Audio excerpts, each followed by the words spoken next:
ছেলে ধরা সন্দেহে অজ্ঞাত পরিচয় 4 মহিলাকে ধরে পুলিশের হাতে তুলে দিলেন গ্রামবাসীরা। রবিবার এই ঘটনাকে ঘিরে জোর চাঞ্চল্য ছড়ালো পুরাতন মালদার শাহপুর নিত্যানন্দপুর এলাকায়। জানা গেছে, এদিন দুপুর নাগাদ শাহপুর নিত্যানন্দপুর এলাকায় 4 মহিলা মেয়ের বিয়ের নাম করে বিভিন্ন বাড়িতে গিয়ে সাহায্য প্রার্থনা করেন। গ্রামবাসীরা তাদের নাম পরিচয় জানতে চাইলে তারা বিভিন্ন জায়গায় নাম উল্লেখ করেন। তাদের অসংলগ্ন কথাবার্তা শুনে গ্রামবাসীদের সন্দেহ হয়, তাই তারা অজ্ঞাত পরিচয় ওই 4 মহিলাকে ছেলে ধরা সন্দেহে আটকে রাখেন এবং খবর দেন মালদা থানায়। খবর পেয়ে পুলিশ গিয়ে ওই 4 মহিলাকে আটক করে থানায় নিয়ে যায়। পাশাপাশি গোটা ঘটনা খতিয়ে দেখতে তদন্ত শুরু করেছে বলে জানা গেছে।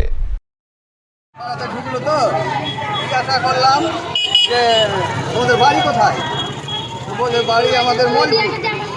তারপরে আর এক পাড়াতে যদি দেখছি আর কি বলছি, ওটাকে জিজ্ঞাসা করলাম যে কিসের জন্য এসছো, মেয়ে বিয়ের সাহায্যের জন্য।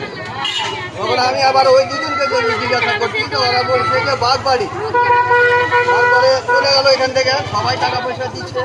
মেয়ের কথা যখন বলছে ওই পাড়াতে গিয়ে আবার বলছে যে বাড়ি হরিশ্চন্দ্রপুর, মানে যেখানে যেটা যাচ্ছে সেখানে সেভাবে কথাটা বলছে। ওই পাড়াতে সন্দেহ হয়েছে যে জায়গা জায়গার নাম কেন বলছে, এগুলো লোক একসঙ্গেই আছে তো এক জায়গার নাম বলবে, সেখানে জায়গা জায়গা 2 জায়গা 3 জায়গা 4 জায়গা বলছে। আবার বলছে রামপুর, আবার বলছে হরিশ্চন্দ্রপুর। এখানে 4 জন ছিল, আরো 2 জন কোথায় আছে আমাদের সঙ্গে।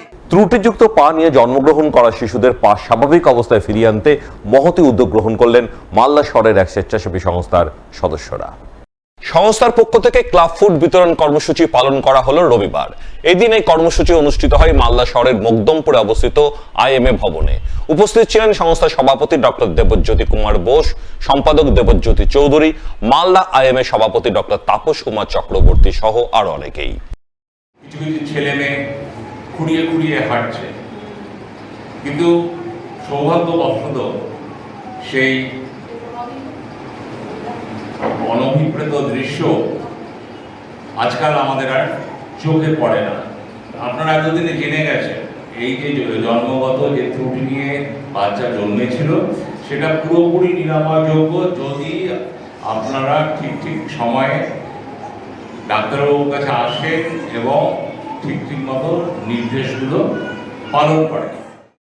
এদিন উপস্থিত সকলে মিলে এদিন সংস্থার পক্ষ থেকে 25 জন শিশুর হাতে ক্লাব ফুড তুলে দেন, যাতে এই ক্লাব ফুড ব্যবহারের মাধ্যমে ওই সমস্ত শিশুরা স্বাভাবিক চলাফেরায় সক্ষম হয়ে উঠতে পারে। ম্যাঙ্গো সিটি মালদার একটা উদ্যোগ, যেটা আজ প্রায় 2011 সাল থেকে চলছে। এটা আজকে আমাদের 40তম ক্যাম্প। এখানে আমরা জুতো দেওয়া দেই আর কি। তো আজকে মোটামুটি 25টা বাচ্চাকে জুতো দেওয়া হলো। যেই বাচ্চাগুলোকে ব্যাকা পা নিয়ে আসে আমার চেম্বারে, আমার ক্লিনিকে, সেখানে ওগুলো প্লাস্টার করার পরে আমরা বাচ্চার পাগুলোকে সোজা করার পরে এই বাচ্চাদের জুতো দেওয়া হয়।